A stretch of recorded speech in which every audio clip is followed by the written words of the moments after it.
CM స్థాయిలో రేవంత్ రెడ్డి ప్రతిపక్ష నాయకులను బెదిరిస్తూ అసభ్య పదజాలంతో దూషించడం సరికాదని బీఆర్ఎస్ నాయకులు ఆరోపించారు. తెలంగాణ సమాజానికి ఆ వ్యాఖ్యలు తీవ్ర అభ్యంతరకరమని, వెంటనే ముఖ్యమంత్రిపై చర్యలు తీసుకోవాలని బంజారాహిల్స్ పోలీస్ స్టేషన్లో ఏరోళ్ల శ్రీనివాస్, అదేవిధంగా గెల్లు శ్రీనివాస్ ఫిర్యాదు చేశారు. పెద్ద ఎత్తున తరలివచ్చిన బీఆర్ఎస్ కార్యకర్తలతో బంజారాహిల్స్ పోలీస్ స్టేషన్కి వెళ్లి ఫిర్యాదు చేశారు. తమ నాయకులకు ఎలాంటి హాని వాటిల్లేదని, ఇది కేవలం కాంగ్రెస్ నాయకులు సీఎం రేవంత్ రెడ్డి బాధ్యతేనని వారు ఫిర్యాదులో పేర్కొన్నారు.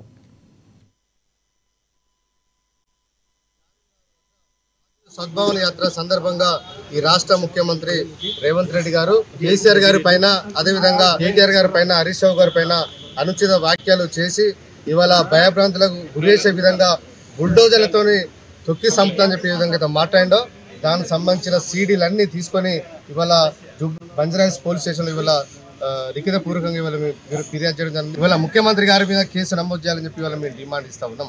ఒక ముఖ్యమంత్రి అనే వ్యక్తి, రాజ్యాంగబద్ధంగా వివరిస్తున్న వ్యక్తి, అందరికీ ఆదర్శంగా ఉండాల్సిన వ్యక్తి, చట్టాన్ని కాపాడాల్సిన ఇవాళ ముఖ్యమంత్రి స్థానం నుండి కూడా ఒక ప్రైవేట్ సైన్యాన్ని పెట్టుకున్నట్టుగా ఇవాళ వేరే ప్రైవేట్ వ్యక్తులతోని బుల్డోజర్లు పెట్టి ఇవాళ తొక్కిస్తా అని చెప్పి ఇవాళ మాట్లాడడానికి మేము తీవ్రంగా ఖండిస్తున్నాం.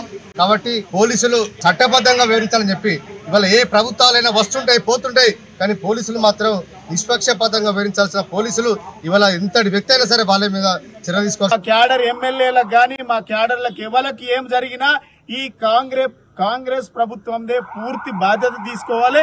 వెంటనే ఇలాంటి భాషలు మాట్లాడుతున్నటువంటి ముఖ్యమంత్రి గారి పైన, ఇలా అసహనం కోల్పోయి మాట్లాడుతున్నటువంటి